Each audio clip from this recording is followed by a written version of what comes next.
Friedrich Hundertwasser was an artist and an architect. He was born in Austria but also had the nationality of New Zealand, where he spent his later life.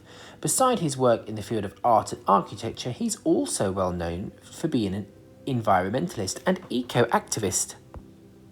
He was a visionary artist and rejected standard traditional rules. He didn't like straight lines and liked colourful, bright work. His work was often described as whimsical or dreamlike. He often rejected straight lines and was fascinated by spirals, these lollipop-style flowers we're going to use as our inspiration today for our artwork. His bright and vibrant use of colour as well will also help us make our decisions of how we colour in our artwork today. To begin with, I'm going to start with a very small circle. Now around the outside of that circle, I'm going to create another larger circle. Keep it equidistant around the outside. Then, third and fourth circle. You can choose to do 3 or 4 circles. Then at slightly different heights, I'm going to think about doing the same thing again. This time I'm going to change the thickness of my circles to make the flowers look a little bit more interesting. So I've got one which is quite far away and one that's quite close together. We're going to try and create 4 different flowers.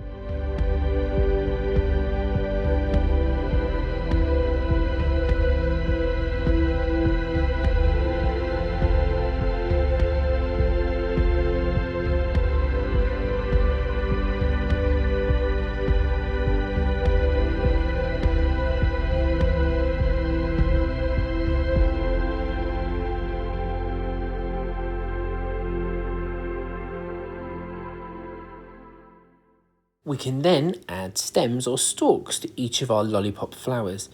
We can draw these freehand, not using a ruler, just a straight line, as straight as we can, going straight down the page to the base of our piece of paper. You can then add a few leaves on either side of the stem. Then we'll think of our Hundertwasser inspired background. We're going to break up behind all of the lollipop flowers with a straight line.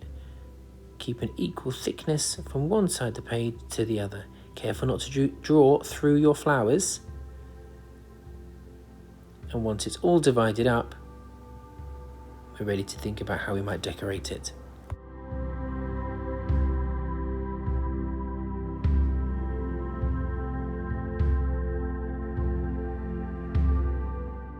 When we're finished, once again, we're going to outline all of our pencil lines with either a felt tip pen or a crayon. Because we're using watercolours again, I thought I'd use a wax crayon again to help provide a bit of wax resist and help me with my painting.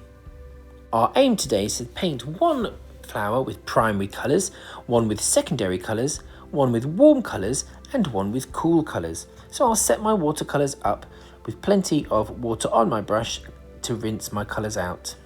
Let's remind ourselves about the colour wheel so we know how we're going to choose which colours for which flower. Meet Joe. Joe wants to be an artist, but first Joe must learn about the colour wheel. Let's start with the wheel. How many pieces do you see? Correct. There are 6 pieces in the wheel. Now, let's add some colour. We will start with 3 different colours. Red, yellow, blue. These are called primary colours. Joe is going to paint 3 pieces on the wheel. Not quite, Joe. You want to leave a white space in between the colours.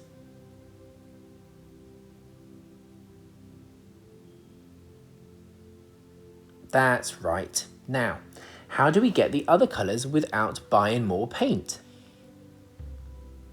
You got it. We mix 2 primary colours together. These new colours are called secondary colours. First, we mix red and yellow to make orange. Orange will go in between yellow and red on the colour wheel. Next, we mix yellow and blue to make green, and green will go in between yellow and blue. Finally, mix blue and red to make purple. Purple will go in the last spot between blue and red. Congratulations! You just made a colour wheel. But how can you use it? With each primary colour has a secondary colour that complements it. If they are across from each other, remember, they're complementary colours. So red goes with green, yellow goes with purple, and blue goes well with orange. Also, colours have a temperature, meaning they can be warm or cool. The colours in the upper half of the wheel, red, orange and yellow, are warm colours.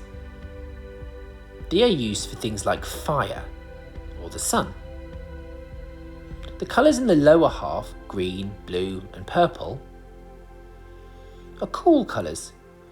They're used for things like trees and water. Warm and cool colours can also show feelings, like warm for happy and cool for sad. Joe's now ready to use what he knows about the colour wheel in his painting, and we can too.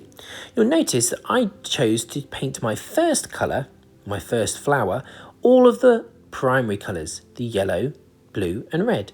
My second flower, I used secondary colours, purple, green and orange. And then for my third, I used warm colours, and my fourth and final flower are cool colours.